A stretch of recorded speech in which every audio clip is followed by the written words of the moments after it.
What's up, it's Web Raikkonen here, and welcome to Weird Wi-Fi Battles episode number 3. I'm in my suit today. I had a job interview and I don't really feel like changing out of it, so today you get fancy Raikkonen.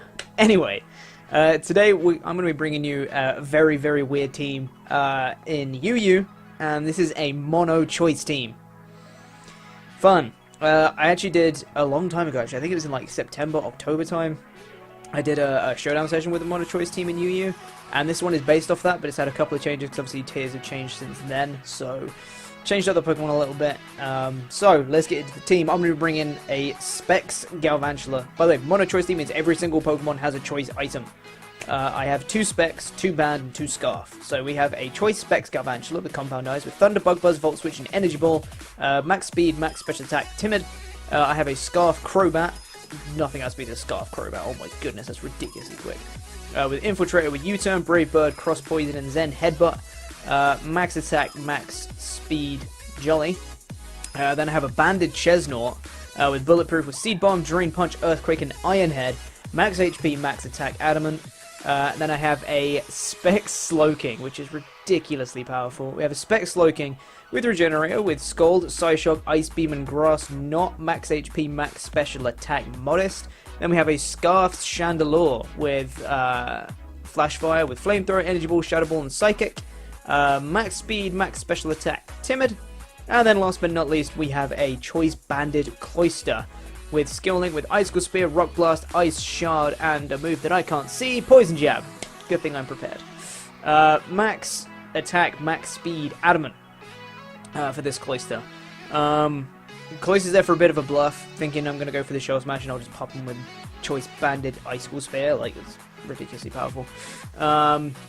So yeah, originally I had a Jirachi on this team, a Banded Jirachi instead of Cloyster, but Jirachi has since moved up to OU, so I put in Cloyster instead.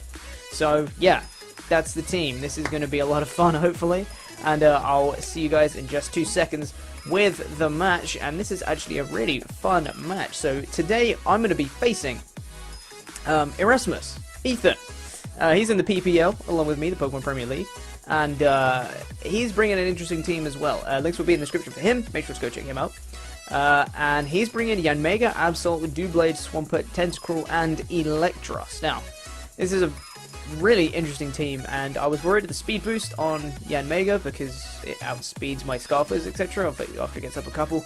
Couple of big threats on his side, but, you know, I was like, hey, let's just roll with the punches, let's go with it, and let's get right on with the match. I'm going to lead with Galvantula, try and hope and bluff the Sticky Web, that was my aim, to try and bluff the Sticky Web, and see if I could fire off a powerful, you know, Volt Switch, or Thunder, or whatever the hell I felt like, Bug Buzz, depending what he led with. So yeah, I'm going to lead with Galvantula, and let's see what Ethan leads off with here. If this video wanted to actually start playing at some point, that would be great. Come on. Okay. So he leads off with the Electros, as I lead with Crobat. I lied. I'm leading with Crobat, not Galvantula.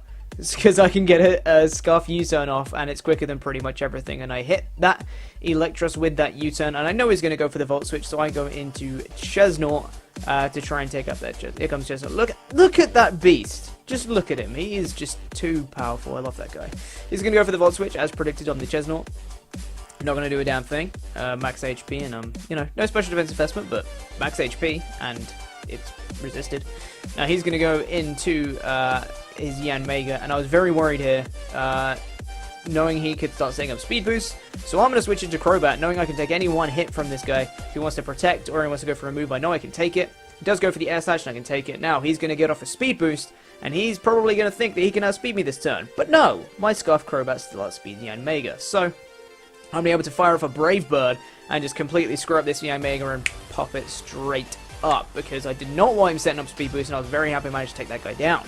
So, Scarf Crobat putting in the finest of work against that Yanmega, and that Yanmega's going down and take a butt ton of recoil from that, which kind of sucks, but whatever. He's going to bring in his Doublade right now, and I kind of sacked off Crobat here. I was just like, you know what, he's done his job, let's just go for a Brave Bird. Probably going to die to recoil. I didn't want to switch out and risk him setting up a Swords Dance, so I was like, you know what, let's go for Brave Bird, I'll die to the recoil. Does absolutely nothing, and I don't die to the recoil. I only have 6 damage recoil, and it allows him to set up a Swords Dance. I was like, well, poop. And there was nothing much I could do. Of course, I'm locked into Brave Bird, so... now, at this point, I didn't want to give him another one, so... I switch out, predicting him to Swords Dance again, knowing that, you know, I'd survive if I went for another Brave Bird. I wouldn't die to recoil again. But he just goes for the Shadow Sneak, because they're going to Galvantula, which kind of sucks, because easily going to be able to 2-hit KO this Galvantula. Plus 2 Shadow Sneak from Medu Blade is very, very powerful, so... Galvantula is going to die without doing a damn thing, so... Sucks to be Galvantula. I'm going to now bring in Chesnaught, and I can go for a Choice Banded Earthquake, and I'm fairly certain, with natural physical bulk, Chesnaught can take any one hit from this Blade. I go for the Choice Banded Earthquake, and good god, that did a lot of damage, and it was a crit! How damn bulky are Blades? This is ridiculous. He's going to go for the Sacred Sword, though, do a nice chunk of damage to my Chesnaught, but it's not going to do too much, because Chesnaught is very naturally physically bulky, so... I'm going to go for another Earthquake and take out that Blade, which is very nice indeed. Obviously, I'm locked into it, so I had to go for the Earthquake. Now, he's going to bring in his Emo Horse, which is his Absol. Now, I was worried about him setting up a Swords Dance, so I didn't want to switch out. I do stay in and go for another Earthquake. But I didn't want to risk him setting up a Swords Dance, because that would just absolutely wreck my team. So, he's going to go for the Play Rough, not setting up a Swords Dance, and that's easily going to take out Chesnaught, no problem. So, Chesnaught goes down, which kind of sucks, but I have a plan here. I'm going to bring in Cloyster, and maybe he was, English, words, things. I knew he couldn't go for the Sucker Punch because he might be predicting the Shell Smash, so he goes for the Knockoff, which I can take pretty damn well. Knocks off my Choice Band, and I was like, you know what, let's fire off an Icicle Spears, just get some damage. Even though it's not banded, it's still going to do a decent amount of damage. See how much this does. Oh, that's actually doing quite a lot, and oh my goodness, Cloyster just took out a Mega Absol without a Choice Band. Yes! Go Cloyster, you absolute legend. Love that guy. Love that guy. So Cloyster putting in the finest of work, even without his band, putting in the finest of work. Now, in comes the Swampert, and I know he's probably just going to go for some rocks, so I obviously have nothing with Rapid Spin on this team. So I'm going to go ahead and just Icicle Spear, just get some damage off on this Swampert. Obviously, it's physically defensive, so he can eat that hit up pretty well, but I think that's decent damage from Cloyster, to be fair, with no, you know, attack increase or anything, as he is just going to go for the Stealth Rock straight up. And my team doesn't really enjoy Stealth Rocks too much. I have a Crobat, and I have a Cloyster, and I have a, you know, Galvantula, which most of which are dead anyway. So I know Crobat is now going to die on entry, which is good still. I can use it as, you know, Death Blade on switch-ins and stuff. I'm just going to go for another Icicle Spear. Maybe I can get a crit or something, get lucky, get some nice damage off on this Swampert. And he is actually doing a good amount, to be fair. It's a 3-hit KO, so after 3 Icicle Spears, he's going to die. He does go for the Scold here, obviously with the awful special defense that Cloyster has. I thought it was going to kill me, but it doesn't. Lives on 2 HP, but he gets the burn. So, burn is going to take down Cloyster on here, and this Swampert still lives. I think I probably would have been able to get it with another Icicle Spear after that, but whatever.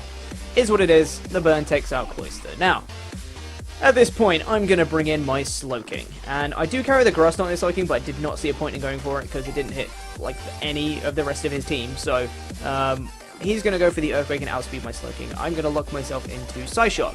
I can out that Earthquake pretty well, and I do have Regenerator, so I can get most of that health back. I'm going to go for the Psyshock and take out that Swampert. Spec Psyshock is nothing to mess around with. Just saying. Crazy power on Slowking. Now, he's going to bring in his Electros at this point, and I do not want to take a Volt Switch from this guy, so I'm going to switch on. English! Damn it. I'm going to switch in Crobat. Death Fodder. Let's sack off Crobat here. And it allows me a free switch as he goes for the Volt Switch. Which ain't going to do a damn thing because no one's there. And it allows me a free switch into Chandelure. Now, I knew at this point he was probably Assault Vest and he could eat up a Shadow Ball, but I figured I can live a Volt Switch, so why not? Let's just try it anyway. Does good amount of damage on that. It's a 2-hit KO. He's going to go for the Volt Switch here, as predicted, and it's actually just going to get a crit and take out my Chandelure. I was like, well, poop. Not the best for me, but I do get a switch initiative here, which is nice. So, he's going to bring in his Tentacruel right now, and I have 2 pokes left. I have Slowking here, and I'm going to bring him in, and I can just fire off a Psyshock on something, as he just goes for the Acid Spray. I was just like, oh, okay then. Now I'm at -2 special defense, which kind of blows because Slowking is actually really bulky on the special side naturally, so that's one of the plus points for him. I'm going to go for Psyshock and obviously going to take out that Tentacruel. Oh, wait. No, I don't. I don't even take out the damn Tentacruel, even though it was super effective damage. It's crazy. He's going to go for another Acid Spray, which gets me down to -4. I was just like, oh my goodness. That blows. So, get off another side shock here, and I'm going to take out the Tentacruel.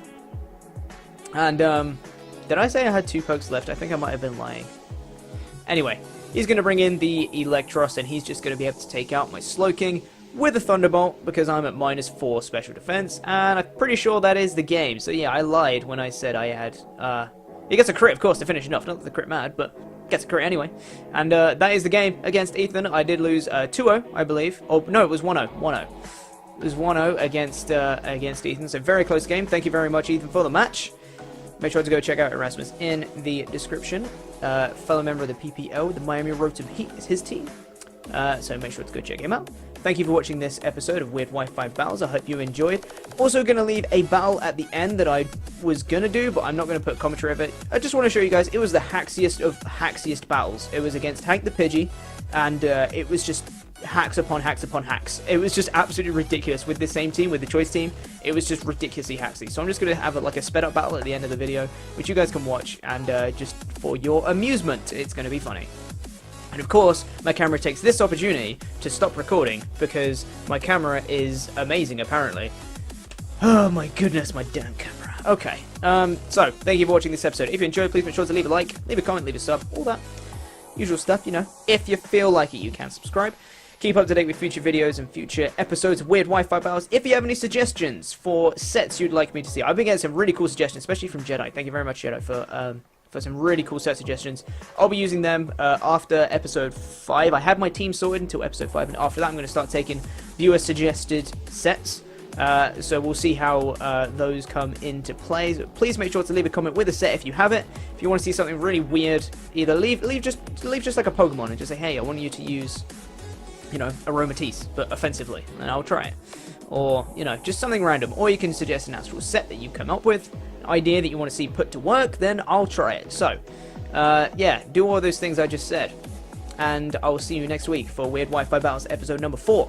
See you guys then. Toodaloo.